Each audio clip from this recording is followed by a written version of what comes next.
నామా నాగేశ్వరరావు గారు పెద్దలు ఒక మాట చెప్పారు. ఆయనకు పాపం బాగా ఆశ ఎక్కువ. నా రాష్ట్రం బాగుపడాలా, నా జిల్లా బాగుపడాలా అనే ఒక ఉబలాటంతో ఆయన కొంచెం ఆరాటపడతా ఉంటారు. ఒక సందర్భంలో ఏమైందంటే తెలంగాణలో పంటలు పంజాబ్తో తనదన్నే స్థాయికి పోయినా మనం 3.5 కోట్ల టన్నుల వడ్లు పండించినాం కష్టపడి. కేంద్ర ప్రభుత్వం మొండికేసింది, మేము ధాన్యం కొనం. మన ఎంపీలు నామా నాగేశ్వరరావు గారి నాయకత్వంలో పోయి అడిగినారు ఆ మంత్రిని, యాసంగిలో కొంచెం నూకైతుందండి, అది కొనాలంటే ఆ మెదడు తక్కువ మంత్రి మీ తెలంగాణ ప్రజలు నూకలు తినమనండి అని చెప్పినాడు. దాంతో అందరం కూడా ఏమైందా తమ్ముడు ప్లీజ్ సౌండ్ ఏందా, సౌండ్ చూడు. మొత్తం క్యాబినెట్, తెలంగాణ క్యాబినెట్, ఎంపీలు, ఎమ్మెల్యేలు, ఎమ్మెల్సీలు అందరం కూడా పోయి ఢిల్లీలో ధర్నా చేసినాం. కానీ ఆ సందర్భంలో ఒక్క బీజేపీ ఎంపీ కానీ, ఒక్క కాంగ్రెస్ ఎంపీ కానీ ఎవడు కనీసం నోరు కూడా తెరవలేదు. తెలంగాణ ఓట్లు కావాలి కానీ తెలంగాణ రైతుల సమస్య వాళ్ళకు పట్టదు. మన వాళ్ళు 90 ఉంటే వాళ్ళు 7 ఉన్నారు, కానీ నోరు తెరవలే, కనీసం మాట్లాడలే. అది ఇంతకుముందు నామాగారు చెప్పినటువంటి మాట. వారికి ఆ బాధ ఉంది.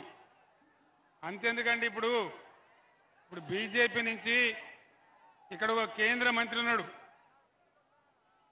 ఒక 3 ఎంపీలు ఉన్నారు, బీజేపీ పార్టీ ఉంది.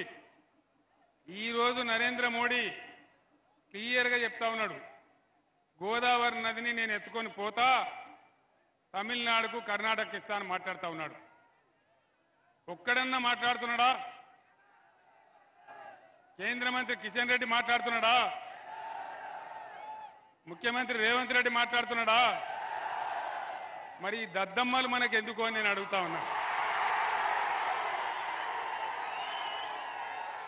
మనకు ఉన్నటువంటి ఒకే ఒక్క ఆశ గోదావరి.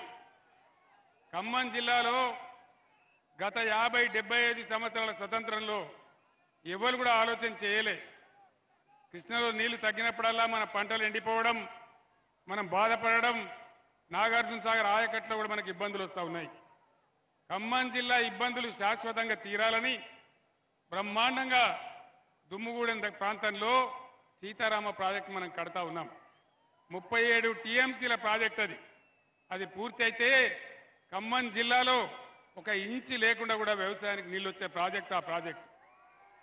మరి పైన ఇచ్చంపల్లి దగ్గర ప్రాజెక్టు కట్టి నేను కర్ణాటకకు తమిళనాడు నీళ్లు తీసుకొని పోతా అంటే ఎందుకు వీళ్ళు మాట్లాడడం లేదు?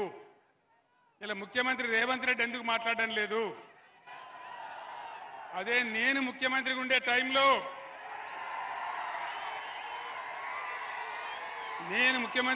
టైంలో నరేంద్ర మోడీ గారు ఇదే ప్రతిపాదన తెచ్చిండు.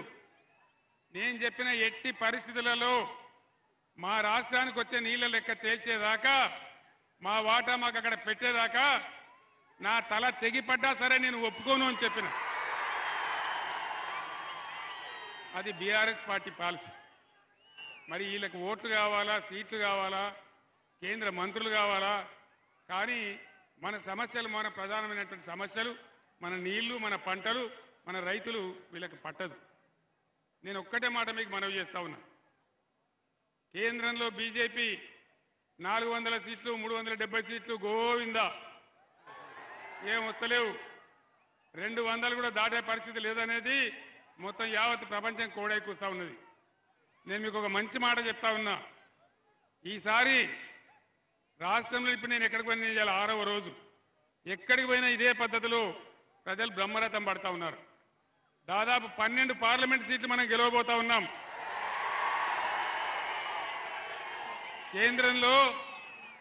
కేంద్రంలో సంకీర్ణ ప్రభుత్వం రాబోతా ఉంది. అప్పుడు ఏం జరుగుతుంది? మీరు నామాగారిని ఎంపీకి గెలిపిస్తే ఆ సంకీర్ణ ప్రభుత్వంలో నామాగారు కేంద్ర మంత్రి అవుతాడని మనం చేస్తా ఉన్నాం. అంత పెద్ద లాభం మనకు జరుగుతుంది. ఒకసారి నామాగారు కేంద్రంలో మంత్రికి వస్తే అన్ని రకాల తెలంగాణ రాష్ట్రానికి, మన ఖమ్మం నియోజకవర్గానికి, ఖమ్మం జిల్లాకి చాలా పెద్ద మేలు జరిగే అవకాశం ఉంటుంది. ఈ అవకాశం తీసుకోవాలని మిమ్మల్ని మనవి చేస్తా ఉన్నా.